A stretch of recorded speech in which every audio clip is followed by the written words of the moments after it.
How does a place so beautiful go from being one of the most vibrant, best performing shopping centers in the entire country into a symbol of retail's downfall and the problems plaguing downtown San Francisco during and after the pandemic? At a time when the city's finally starting to bounce back from its pandemic woes with falling office vacancies, falling retail vacancies, falling crime, falling homeless encampments, rising tourism, a rising housing market and jobs market, rising investment in our local companies, vacancies just continue to mount and valuations continue to plummet at was once the crown jewel of shopping in San Francisco. This is Austin Clark, your lawyer turned real estate agent in San Francisco and Marin County, and in this video, I'm breaking down the history of the architectural marvel that is the former Westfield shopping center in downtown San Francisco, from its early days as the Emporium and multi-decade run as the Westfield shopping center to the mass exodus of stores that left the skeleton of the mall that sits there today and what the future might hold for this once great site. Let's get right to it and start with the mall's location and history. Long before it became known as the Westfield, the big name for shopping on Market Street was the Emporium. The Emporium Capwell Company was an American department store chain founded in the 1800s. In 1896, the company opened the Emporium flagship in San Francisco on the 800 block of Market Street, the department store that became an anchor of shopping in downtown San Francisco for decades. Most of the original building was destroyed in the fires that followed the 1906 earthquake,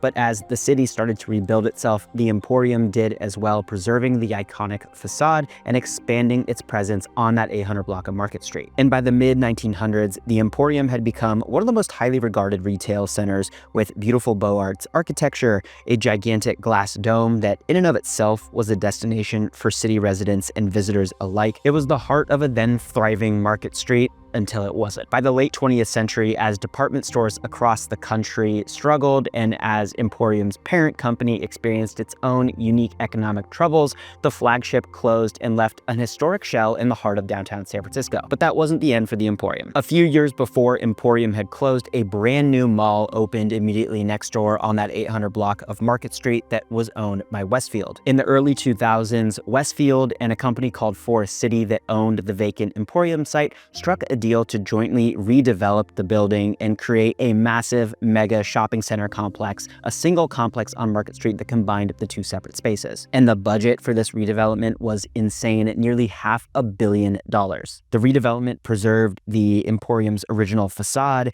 and iconic dome structure, but it completely overhauled the interior. It lifted the dome 60 feet, upgraded seismic infrastructure, made a completely new layout that combined the spaces, a brand new movie theater, grocery store. In total, it became a behemoth 1.5 million square feet mixed-use space that opened in September of 2006. Westfield formally assumed responsibility for operating the entire now combined shopping center, and it was basically an immediate success. It was named as a finalist for and won design awards, but it wasn't just a design success, it was an operational success as well. By the late 2010s, it was absolutely crushing sales. Occupancy peaked at about 96%. Sales over $1,000 per square foot for the space, putting it in the very upper tier of performance for malls. Nearly 10 million visitors every single year. And it wasn't just a mall, it was a circulator. It was a place for all the office workers in the surrounding area in downtown to come run errands or grab lunch. It was also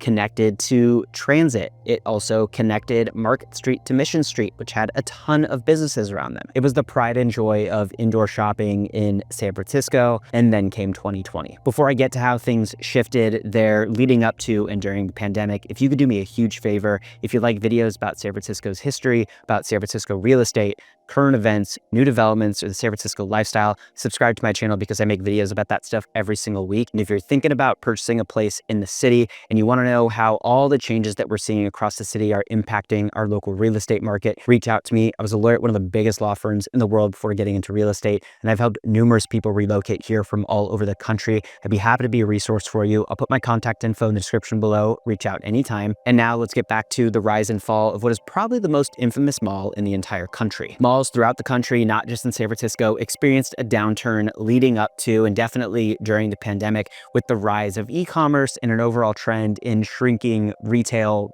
brick and mortar footprint. And zero doubt these changes were exacerbated by the pandemic, and especially in San Francisco because of some unique factors that were more prevalent in San Francisco than in other places throughout the country. Rising crime and rising homelessness, in particular close to the downtown hub of San Francisco, where the shopping center was, led to an overall decrease in foot traffic to our retail hub. The prominence of remote work and those declining city conditions led a lot of people to leave the city. We had a 10% decrease in our population pretty rapidly in that first year of the pandemic. So that obviously led to less foot traffic to our retail hub. The office market completely cratered, reaching over 38% vacancy at its peak. Conferences, the number of conferences in our city fell. All of that meant less foot traffic to our retail centers. The advantages that really powered that mall, that connector mall, its proximity to transit, its proximity to all the businesses on Market Street and Mission Street, all of those previous advantages basically became liabilities. One by one, and in some cases, many by many,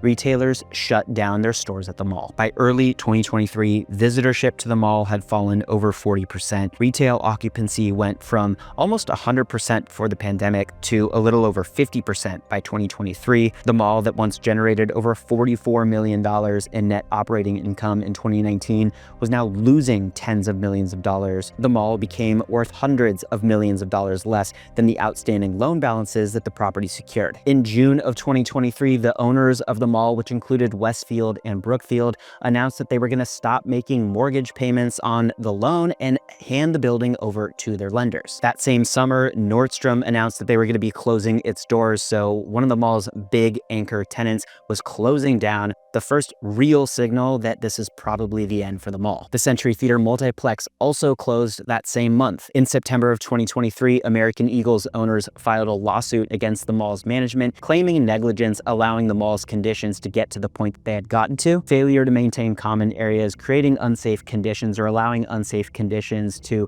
percolate around the area, which led to the store's ultimate failure. Over the next many months, store after store closed down. Lego, Adidas, Hollister, J. Crew, Madewell, Lucky, Aldo, Zara, Sephora, American Eagle, Ted Baker, Michael Kors, Rolex, Panerai, IWC, Sunglass Hut, Kate Spade, Coach, and the list goes on and on. In early 2024, after the mall was surrendered to lenders, a receiver was hired and rebranded the Westfield to the Emporium Center of San Francisco. Great nod to the site's roots, but a rebrand was not going to save this mall. By 2024, the mall's occupancy had fallen to about 25%, and valuations for the mall had fallen about 75%. And to pile on all of that, in January of 2025, Bloomingdale's announced that it was eventually going to close its doors as well, so the last major anchor tenant of the mall was leaving. That store officially closed in April of 2025, and somehow there are a few stores that have managed to limp on over time, but so many stores have closed down since. As of today, the mall that was once 96% occupied is now about 93% vacant. Only a couple restaurants in the food court remain open as of October 2025 when I'm filming this video. Rent rolls have just been absolutely gutted. Valuations absolutely gutted.